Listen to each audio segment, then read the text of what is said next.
Nescaldes de Aguachirle, ayugáis no más verdoso d'una parte de España muy vallulosa y pintoresca, todos tan contentos, todos se estimen, todos se entienden, menos dos ancianos respetables que desprecien al miserable vulgo de los bañistes y mutuamente se tarrecen. ¿Quién son? Poco se sabe d'ellos na casa, y el primer año que vienen, non hai noticias de la so procedencia. Non son del país, de xuro, pero non se sabe si l'uno vien del norte y l'otro del sur, o viceversa, o de cualesquier otra parte. Consta que uno diz llamase don Pedro Pérez y l'otro don Álvaro Álvarez. Los dos reciben el correo nun grandísimo paquete que contiene abondes cartes, periódicos, revistes y libros muchas veces. La xente opina que son un par de sabios, pero ¿qué ye lo que saben? Naide non lo sabe, y lo que ye ellos non lo dicen. Los dos son muy corteses, pero muy fríos con todo el mundo ya impenetrables. Al principio dejaronlos solos, en sin comentar nellos. El vulgo allegre refugó el desprecio de aquellos misteriosos pozos de ciencia que, en definitiva, debían ser un par de yocos caprichosos, exigentes del trato doméstico y con berrinches endiañaos naquella capa superficial de fría buena crianza. Pero, a los pocos días, la conducta de aquellos homes fue a murmuración de los desocupados bañistes que vieron una prestosísima comedia na antipatía y rivalidad de estos viejos. Con gran disimulo, porque inspiraban respeto y nadie iba a facer por reírse de ellos delante de esos barbes, mirábenlos y tastiábense, y comentaban les vicisitudes del mutuo escantonazo que medraba por les coincidencias de los sos gustos y zunes que ellos facían buscar lo mesmo y fuxir de lo mesmo. Pérez tenía llegado a Aguachirle de algunos días en antes que Álvarez, quexábase de tó, del cuarto que dieren, del lugar que ocupaba na mesa redonda, del bañero, del pianista, del médico, de la camarera, del mozo que limpiaba les botes, de la campana de la capilla, del cocinero, y de los pitinos y los perros de la vecindad, que non lo deixaban dormir. De los bañistas non se atrevía a quexase, pero lleguen la mayor molestia. Triste y cafiante rebaño humano, viellos verdes, neñes cursis, mamás grotesques, callóndrigos egoístes, pitos empalagosos, indianos groseros y atuñaos, caballeros sospechosos, maníacos insufribles, enfermos repugnantes, peste de clase media, y pensar que llega la menos mala, porque el pueblo, el pueblo y aristocracia, de verdad, no la había, y la ignorancia general, qué martirio tener que sentir a la mesa en sin querer tantes patoxaes, tantes baballaes que llenaban el alma de refalcio y de tristura. De algunos meticones, que nunca falten los balnearios, trataron de sonsacar a Pérez les sos idees, los sos gustos, de facelo falar, de intimar nel trato, de obligarlo a participar de los xuegos comunes, hasta hubo un pazguato que propuso bailar un rigodón con cierta dueña. Pérez tenía un arte especial para sormenar estes mosques. A los discretos tenía los yoñe d'él, a les poques palabres, a los indiscretos, con más traballo de alguna frialdad inevitable, pero non tardaba mucho en verse llibre de tos. Amás, aquella triste humanidad estorbábalo una lucha poles comodidades, poles poques comodidades que ofertaba el establecimiento. Otros tenían los mellores cuartos, los mellores puestos na mesa, otros ocupaban antes que él los mellores aparatos y piles de baño, y otros, en fin, comían les mellores tallaes. El puesto de honor na mesa central, puesto que llevaba emparellao el mayor ciño y afalago del xefe de comedor y de los dependientes, y puesto que estaba llibre de toles corrientes d'aire entre puertas y ventanes, terror de Pérez, pertenecía a un señor cayóndrigo, muy gordo y muy falucador, non se sabía si por antigüedad o por odioso privilegio. Pérez, que non estaba yoñe del cayóndrigo, distinguíalo con un particular desprecio, envidiábalo, despreciándolo, y mirábalo con huellos provocativos, sin que el otro se decatara de esta cosa. Don Sindulfo, el cayóndrigo, pretendiera varias veces daí a la lingua con Pérez, pero éste contestara y siempre con secos monosílabos. Y don Sindulfo lo perdonó, porque non sabía lo que se facía, siendo tan saludable la parlanga na mesa pa una buena digestión. Don Sindulfo tenía un estómago agradecido y prestaba la comida de fonda, con salsas picantes y otros atractivos. Pérez tenía el estómago de amargor y aborrecía aquella comida llena de insoportables galicismos. Don Sindulfo soñaba despierto una hora de xintar, y don Pedro Pérez tremaba de la que se acercaba el tremendo trance de tener que comer en sin. Y Pérez, sintiéndolo, xuraba acabar cierta monografía que tenías comenzada, proponiendo la supresión de los cabildos catedralicios.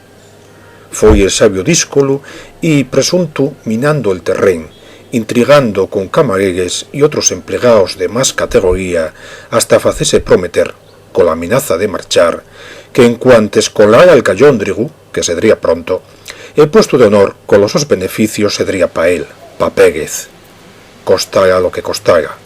También ofrecióse el cuarto de cierto requexo del edificio, que llega el de más guapes vistes, el más fresco y el más apartado del mundanal y fondero ruío, y pa tomar café, prometieron y cierto rinconín, muy yoñe del piano, que agora ocupaba un coronel retirado, capaz de andar a tigos col que lo disputara. En cuantes el coronel tuviera marchado, que non iba a tardar, el requexín pa Pérez. Nestes llegó Álvarez. Aplica todo lo dicho acerca de Pérez. Hay que añadir que Álvarez tenía el carácter más fuerte, el mesmo humor endiañao, pero más enerxía y más desfachatez pa pedir llambionaes. También lo aburría aquel rebaño humano de vulgaridad monótona. También púnxose na boca del estómago el cayóndrigo aquel, de tan bon diente, d'una alegría cafiante, y que ocupaba na mesa redonda el mellor puesto. Álvarez miraba también a don Sindulfo con huellos provocativos, y malpenes y contestaba si el buen clérigo y dirigía la palabra. Álvarez también quiso el cuarto que solicitaba Pérez y el rinconín, donde tomaba café el coronel. A la mesa notó Álvarez que todos lleguen unos tollos y unos charranes, menos un señor viejo y calvo, como él, que tenía enfrente y que no decía palabra, ni se reía tampoco con los chistes grotescos de aquella xente. Non llega charrán, pero Toyo también lo sedría, ¿por qué non? Y empezó a mirarlo con zuna. Notó que tenía mal xenio, que era un egoísta y maniático, polo afán de imposibles comodidades. Debe ser un profesor de instituto, un archivero lleno de presunción. Y él, Álvarez, que era un sabio de fama europea, que vixiaba de incógnito, con nome falso, pa librarse de curiosos o impertinentes almiradores, aborrecía ya de muerte al necio pedantón que se permitía el luxo de creerse superior a la turbamulta de balneario. Además, cuidaba que el archivero lo miraba a él con rabia, con desprecio. Menuda insolencia. Y no llega eso lo peor. Lo peor llega que coincidían en gustos, en preferencias que los facían muchas veces incompatibles. Nunca habían los dos nel balneario. Álvarez marchaba para el corredor en cuantes el pianista la entamaba con la rapsodia húngara, y allí atopaba con Pérez, que fuxía también de Liszt adulterao. Nel gabinete de lectura nadie leía el Times, solo el archivero, y justamente a les hores nes que él, Álvarez el falso, quería enterarse de la política extranjera nel único periódico de la casa que non lle parecía despreciable. A las 6 de la mañana, en punto, Álvarez salía del so cuarto con la mayor reserva, pa despachar les más viles faenes coles que la so naturaleza animal pagaba tributo a la llei más baxa y prosaica. Y Pérez, obstruccionista, odioso, tenía polo visto la mesma costume y buscaba el mesmo lugar con igual secreto. Y aquello non podía aguantarse. Non gustaba a Álvarez de tomar el fresco nos xardinos ramplones del establecimiento, sino que buscaba la soledad d'un prau de fresca herba, y en cuesta muy pina, cabía a espaldes de la casa, pues allá, no más alto del prau, a la sombra del sopomar, alcontrábase toles tardes con Pérez, que non soñaba con que estaba estorbando. Nin Pérez nin Álvarez abandonaban el lugar, sentábanse muy cerca uno de otro, en sin falase, mirándose de regüello con rayos y centelles.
Si l'archivero supuesto tales simpatías merecía al finxío Álvarez, a Pérez tenía lo frito, y ya Pérez lo tendría provocado abiertamente, si non viera que llega home enérxico y probablemente de más puños que él.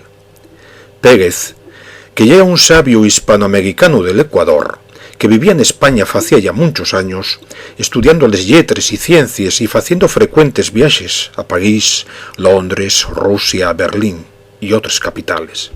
Pérez, que non se llamaba Pérez, sino Gilledo, y viaxaba de incógnito, a veces, para estudiar les cosas de España, sin que éstes se les antroxara naide al sabese quién él llega. Digo que Gilledo o Pérez creía que el intruso Álvarez llega de alguna notabilidad de campanario, que se daba tono de sabio con extravagancias y zunes que non lleguen más que pura comedia. Comedia que a él lo perxudicaba bondo, pues sin duda por imitarlo, aquel desconocido, boticario probablemente, se lle atravesaba en toles coses suyes, nel paseo, nel corredor, nel gabinete de lectura y nos lugares menos dignos de llamarse por su nome. Pérez notara también que Álvarez despreciaba o finxía despreciar a la multitud insípida y que miraba con rencor y desfachatez al callóndrigo que presidía la mesa. La antipatía, el odio puede decirse, que mutuamente se profesaba en los sabios incógnitos, crecía tanto de día en día, que los disimulados testigos de la soma malquerencia llegaron a temer que el sainete acabara en tragedia, y aquellos respetables y misteriosos viejinos fueran alesmanes. Llegó un día crítico, por casualidad, nel mesmo tren marcharon el callóndrigo, el bañista que ocupaba el cuarto tan naguau, y el coronel que dejaba libre el requexín más apartado del piano. Terrible conflicto. Descubrióse que el amo del establecimiento ofreció la sucesión de don Sindulfo y el cuarto más cómodo a Pérez primero y después a Álvarez. Pérez tenía el derecho de prioridad en Sindulda, pero Álvarez llega un carácter. Solemne momento. Los dos, tremando de rabia, echaron mano al respaldo. No se sabía si se disputaban un asiento o un arma dañible. No se insultaron, ni se comieron la figura más que con los huellos. La mula casa enteróse del conflicto y acudió al comedor corriendo.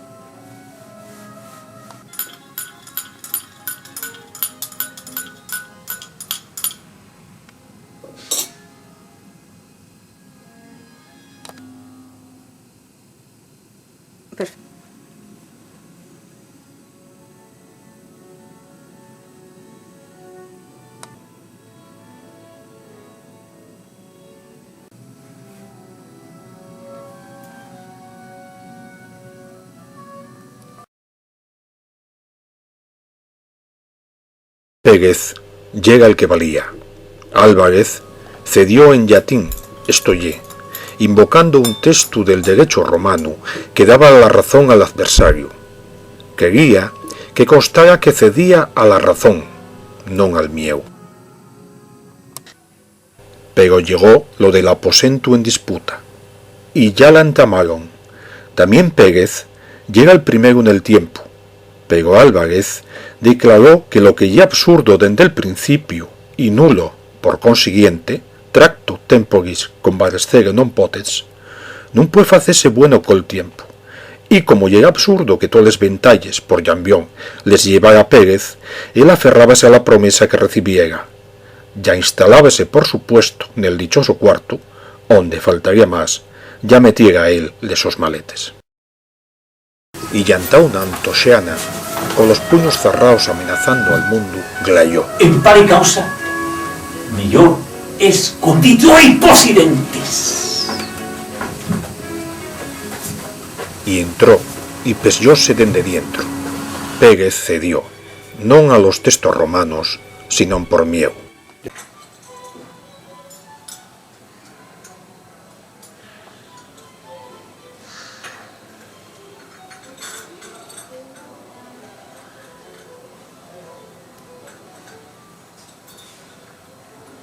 Y sentóse enfrente de Pérez, notra mecedora, Non se saludaron, por supuesto.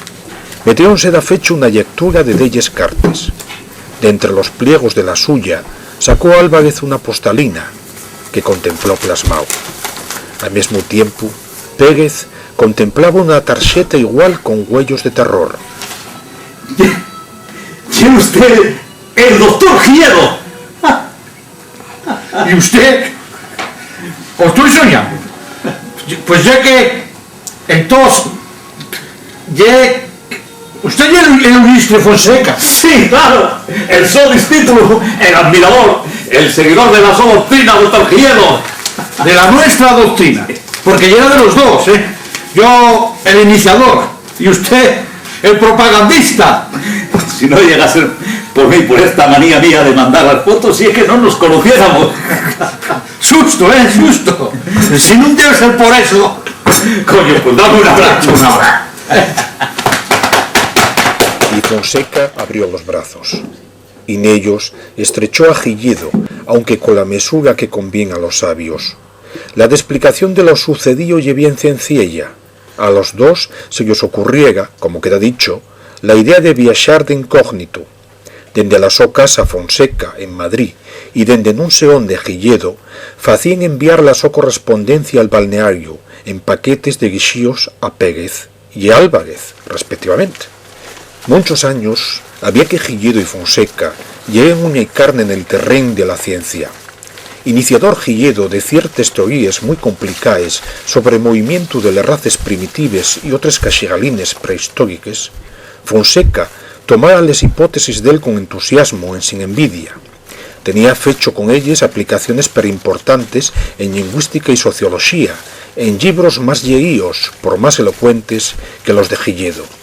Nin este envidiaba al apóstol de la su idea el reyumo de la su vulgarización, nin Fonseca dejaba de reconocer la supremacía del iniciador, del maestro, como llamaba al otro sinceramente. La lucha de la polémica que juntos sostuvieron con otros sabios estrechóles sus relaciones. Si al principio, na su correspondencia ya nunca interrumpida, solo falaban de ciencia, el mutuo afecto, y dalgo también la vanidad mancomunada, ficieron ellos comunicar más íntimamente y llegaron a escribirse cartas de hermanos más que de colegas. Álvarez, o Fonseca, más apasionado, llegara al extremo de querer conocer la verdadera cara de su amigo y quedaron, no sin contestarse por escrito la parte cuasi ridícula de esta debilidad, quedaron en enviarse mutuamente los sus retratos con la misma fecha, y la casualidad, que ya indispensable en esta clase de historias, fizo que les tarxetes aquelles, que quizá evitaron un crime, llegaran al su destino el mismo día. Más raro parecerá que ninguno de ellos escribiera al otro lo de la marcha a ese balneario, ni el nombre falso que adoptaban, pero estas noticias dábanseles precisamente, claro, les cartes que con los retratos venían. Muchos estimaban Álvarez y Pérez, a los que llamaremos asina por guardarlos el secreto, ya que ellos nada de lo sucedido quisieron que se supiera na fonda.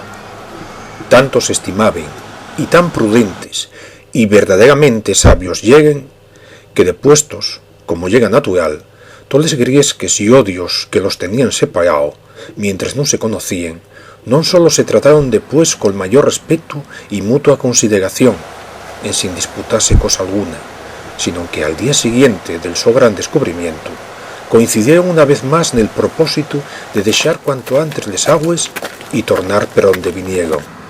Y da vegues, aquella misma tarde Gilledo tomó el tren ascendente hacia el sur y Fonseca, el descendente, hacia el norte, y nun volvieron vez en la vida. Y Caón marchó pensando pa'l so cuello que tuviera la prudencia d'un Marco Aurelio, cortando polo sano y separtándose cuanto antes del otro, porque, oh miseria de las cosas humanas, l'infantil, material escantonazo que el amigo desconocido y tenía espigao, no llegó a desaparecer después de infructuoso reconocimiento. El personaje ideal, pero de carne y hueso, que los dos se construyeron cuando se odiaban y despreciaban sin conocerse, llega el que subsistía, el amigo real, pero invisible, de la correspondencia y de la teoría común, quedaba esvanecido. Pa Fonseca, el Gilledo que tenía visto seguía siendo el aborrecido archivego, y pa Gilledo, Fonseca, lo odioso boticario. Y non volvieron a escribirse sino con motivo puramente científico, y al cabo d'un año, un Harbuch alemán publicó un artículo de sensación para todos los arqueólogos del mundo. Titulábase Una disidencia, y firmábalo Fonseca, que facía por demostrar que les races aquelles non se movieren de occidente a oriente, como él creía, influido por sabios maestros, sino más bien, siguiendo la marcha aparente del sol, de oriente a occidente.